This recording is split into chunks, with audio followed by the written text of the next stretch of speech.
നമസ്കാരം. ഇക്കഴിഞ്ഞ 21-ാം തീയതി തിരുവനന്തപുരത്ത് കഴക്കൂട്ടത്തിന് സമീപമുള്ള കഠിനംകുളത്തെ ദേവീക്ഷേത്രത്തിന് സമീപം താമസിക്കുന്ന ആതിര എന്നു പേരുള്ള 30 വയസ്സുള്ള യുവതി അതിദാരുണമായി കഴുത്തറുത്ത് കൊല്ലപ്പെട്ടു.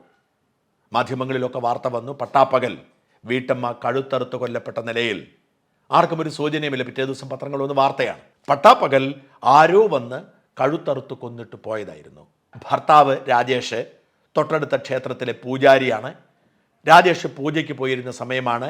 4-ാം ക്ലാസ്സിൽ പഠിക്കുന്ന മകൻ സ്കൂളിലും പോയിരുന്നു. അതിനിടയിലാണ് ഈ കൊലപാതകം നടന്നത്. ഏറെ വൈകാതെ കൊലപാതകിയെക്കുറിച്ചുള്ള വിശദാംശങ്ങൾ പുറത്തു വന്നു.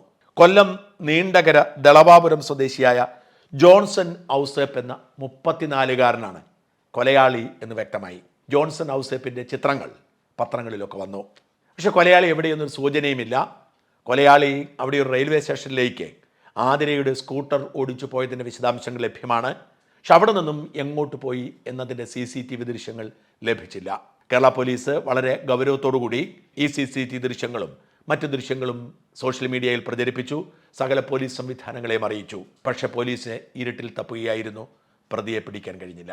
എന്നാൽ കോട്ടയത്തെ കുറിച്ചിയിലെ ഒരു വയോധികനെ ശുശ്രൂഷിക്കാൻ ചുമതലപ്പെടുത്തിയ ആൾ തന്നെയാണ് ജോൺസൺ ഔസേപ്പ് എന്ന കൊലയാളിയെന്ന് ആ ശുശ്രൂഷിക്കാൻ ചുമതലപ്പെടുത്തിയ ആളുടെ മകൾക്ക് ബോധ്യമായി. മകളായിരുന്നു ഇയാളെ അവിടെ ഏർപ്പെടുത്തിയത്. അവരുടെ ശ്രദ്ധയിൽപ്പെട്ടപ്പോൾ തന്നെ അവർ പോലീസിനെ വിവരമറിയിക്കുന്നു.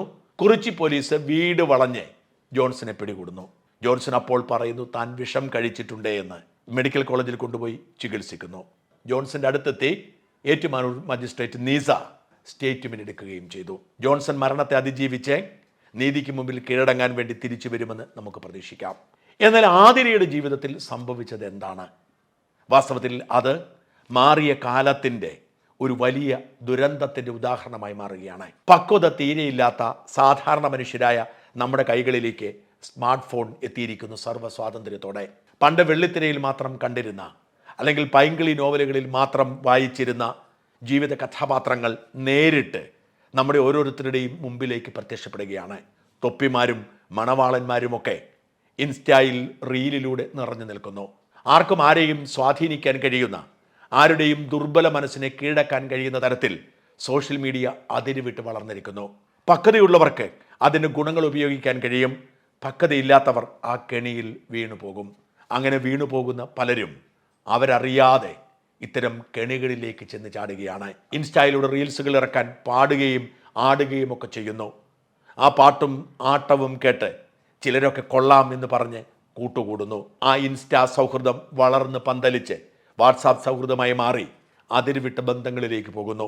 തങ്ങളുടെ ചുറ്റിനുമുള്ള ഈ കൊച്ചു ജീവിതത്തിനപ്പുറത്തേക്ക് ഒരുപാട് സൗന്ദര്യമുള്ള ഒരു ജീവിതം കാത്തിരിക്കുന്നു എന്ന മിഥ്യാധാരണയിലേക്ക് അവർ കടന്നു പോകുന്നു. എന്നാൽ ജീവിതത്തിൻ്റെ യാഥാർത്ഥ്യം ഇതൊന്നുമല്ല എന്നവർ തിരിച്ചറിയുമ്പോൾ അവർക്ക് പഴയതിലേക്ക് മടങ്ങാൻ കഴിഞ്ഞെന്ന് വരില്ല. ജീവിതം കൈവിട്ടു പോകും. ചിലരുടെയൊക്കെ ജീവിതം ജോൺസൺമാർ കൊത്തിപ്പറിച്ചെടുക്കും. അത്തരം ഒരുപാട് അനുഭവങ്ങൾ നമുക്ക് ചുറ്റുമുണ്ട്. കൊലപാതകമോ ആത്മഹത്യയൊക്കെ സംഭവിക്കുമ്പോൾ മാത്രമാണ് നമ്മൾ കുറച്ചെങ്കിലും അറിയുന്നത്. ആത്മഹത്യ സംഭവിക്കുമ്പോൾ പോലും പലപ്പോഴും ഇത് ചർച്ചയാവാതിരിക്കാൻ അവരുമായി ബന്ധപ്പെട്ടവർ ശ്രദ്ധിക്കുന്നത് കൊണ്ട് ആരും അറിയാതെ പോകുന്നു. കൊലപാതകം നടക്കുമ്പോൾ മാത്രമാണ് ഇത്തരം പിന്നാമ്പുറ കഥകളിലേക്ക് ചർച്ച പോകുന്നത്. എന്നാൽ കൊലപാതകമോ ആത്മഹത്യയോ സംഭവിക്കാത്ത അനേകായിരം ട്രാജഡികൾ ഈ സോഷ്യൽ മീഡിയയിലൂടെ നമ്മുടെ സമൂഹത്തിൽ ഉണ്ടായിട്ടുണ്ട്. അനേകം കുടുംബ ബന്ധങ്ങൾ തകർന്നു പോയിട്ടുണ്ട്. അനേകം കുട്ടികൾ ഒറ്റപ്പെട്ടും അനാഥരായും പോയിട്ടുണ്ട്. അനേകം സ്ത്രീകളും പുരുഷന്മാരും തിരുത്താൻ കഴിയാത്ത തെറ്റിൻ്റെ ഇരകളായി സങ്കടം തിന്നു ജീവിക്കുന്നുണ്ട്. മലപ്പുറം തിരൂരുകാരനായ ഇത്തരത്തിലൊരു വില്ലനെക്കുറിച്ച് കഴിഞ്ഞ ദിവസം ഞാനൊരു വീഡിയോ ചെയ്തിരുന്നു.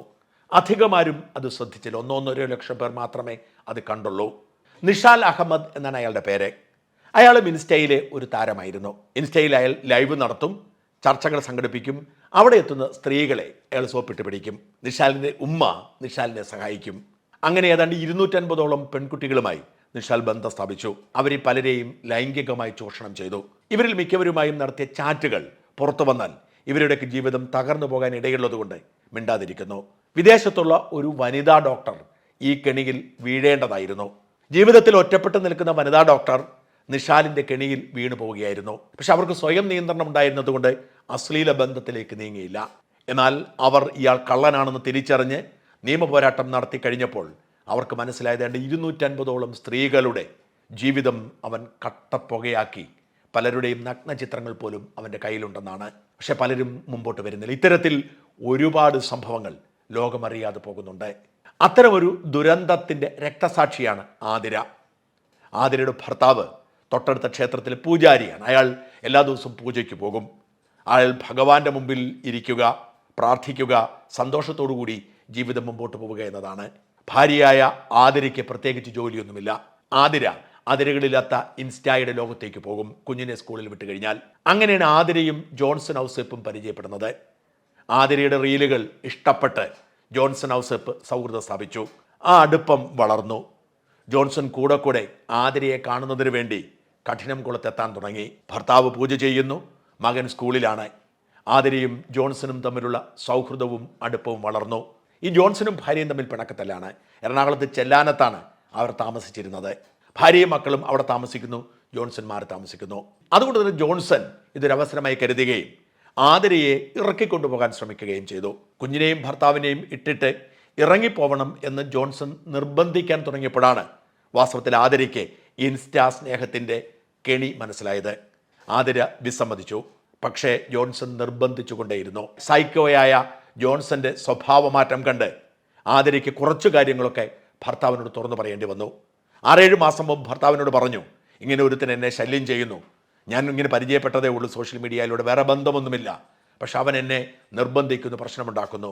പാവപ്പെട്ടവനായ പൂജാരി പറഞ്ഞു, നമുക്ക് പോലീസിൽ അറിയിക്കാം, അല്ലെങ്കിൽ സുഹൃത്തുക്കളോട് പറയാം. അങ്ങനെ പറഞ്ഞാൽ ഞാൻ ആത്മഹത്യ ചെയ്യും എന്നായിരുന്നു ആതിരയുടെ ഭീഷണി. അതുകൊണ്ട് പാവം ഭർത്താവ് ആരോടും പറഞ്ഞില്ല.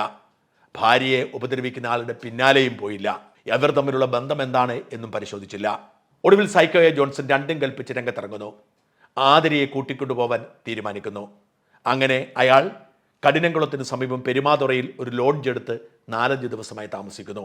ആതിരയെ പോയി കാണുന്നുണ്ട്, ഭക്ഷണം കഴിക്കുന്നുണ്ട്.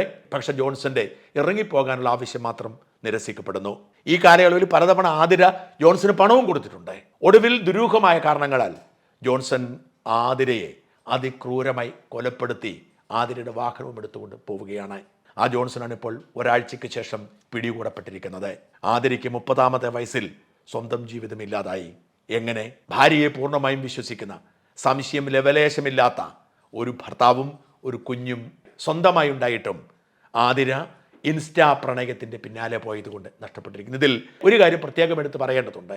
ഭാര്യയുടെ അമിതമായ മൊബൈൽ ഫോൺ ഉപയോഗം, ഇൻസ്റ്റായിലെ ഇടപെടൽ വാസ്തവത്തിൽ ഭർത്താവിനെ വേദനിപ്പിച്ചിരുന്നു. ഇടയ്ക്ക് അദ്ദേഹം ഈ ഫോൺ പിടിച്ചു മേടിച്ചിരുന്നു. പിന്നീട് സഹതാപം തോന്നി തിരിച്ചു കൊടുത്തെന്നാണ് പറഞ്ഞത്. അത്ര വിശ്വസ്തയോടെയാണ് തൻ്റെ ഭാര്യയെ ആ പൂജാരിയായ ഭർത്താവ് സംരക്ഷിച്ചത്. പക്ഷെ അവർ ഇൻസ്റ്റാ പ്രണയത്തിൽ കുരുങ്ങി. ഒരു സൈക്കോ അവരുടെ ജീവനും എടുത്തുകൊണ്ടുപോയി. സോഷ്യൽ മീഡിയയുടെ ഈ കെണി എത്ര സ്ത്രീകൾ, എത്ര പെൺകുട്ടികൾ തിരിച്ചറിയുന്നുണ്ട് എന്ന കാര്യത്തിൽ സംശയമുണ്ട്. നമ്മൾ അറിയാതെ തന്നെ നമുക്ക് ചുറ്റും കെണി വിരിച്ചിരിക്കുന്ന പലരും സ്നേഹത്തിൻ്റെയും പ്രണയത്തിൻ്റെയും കെയറിങ്ങിൻ്റെയും ഒക്കെ രൂപത്തിലായിരിക്കും നമ്മുടെ മുമ്പിൽ വരുന്നത്. ഇപ്പോഴത്തെ ഈ മനോരോഗികളുടെ ഏറ്റവും വലിയ അസുഖം കെയറിങ് ആണ്. അവർ സ്ത്രീകൾ ആഗ്രഹിക്കുന്നത് കെയർ ആണെന്ന് മനസ്സിലാക്കി അവരങ്ങ് കെയർ ചെയ്യുകയാണ്. തൻ്റെ ഭർത്താവോ തൻ്റെ വീട്ടുകാരോ നൽകാത്ത കെയർ ഒരുത്തൻ നൽകുമ്പോൾ അവരങ്ങ് വീണു പോവുകയാണ്. പ്രിയപ്പെട്ട സഹോദരിമാരെ, ജീവിതത്തിൽ പ്രശ്നങ്ങളുണ്ടാവും. ആ പ്രശ്നങ്ങൾ നിങ്ങൾ പരിഹരിക്കാൻ ശ്രമിക്കുക. അക്കരെ കാണുന്ന പച്ചയൊന്നും പച്ചയല്ല എന്ന് തിരിച്ചറിയുക. സോഷ്യൽ മീഡിയയിൽ കഴുത്തറുക്കാൻ കാത്തിരിക്കുന്ന, കെണിയൊരുക്കി കാത്തിരിക്കുന്ന ഇത്തരക്കാർ ഒരിക്കലും നിങ്ങളുടെ പ്രശ്നങ്ങൾക്ക് പരിഹാരമാവുന്നില്ല. ഇങ്ങനെ സോഷ്യൽ മീഡിയയുടെ കെണിയിൽ വീണ് ഒളിച്ചോടിപ്പോയവർ, പുതിയ ജീവിതം തേടിപ്പോയ ആരും വിജയിച്ചിട്ടില്ല എന്ന് തിരിച്ചറിയുക. അതൊക്കെ വെറും അക്കരപ്പച്ച മാത്രമാണ്. നിങ്ങൾ ആഗ്രഹിക്കുന്ന മാതിരി നിങ്ങളുടെ പങ്കാളി നിങ്ങളെ കെയർ ചെയ്യുന്നില്ലെങ്കിൽ അത് അവരുടെ കുറ്റമല്ല, ജീവിതത്തിൻ്റെ നെട്ടോട്ടത്തിൽ സംഭവിക്കുന്നതാണ്. എല്ലായിടത്തും ഇത് തന്നെയാണ് സംഭവിക്കുന്നത്, നിങ്ങൾ അറിയുന്നില്ല എന്ന് മാത്രം. അതുകൊണ്ട് ദയവായി സ്വന്തം ജീവിതം ഇല്ലാതാക്കാൻ ഇത്തരം സോഷ്യൽ മീഡിയ കെണികളിൽ വീഴാതിരിക്കാനുള്ള ജാഗ്രത കാണിക്കുക.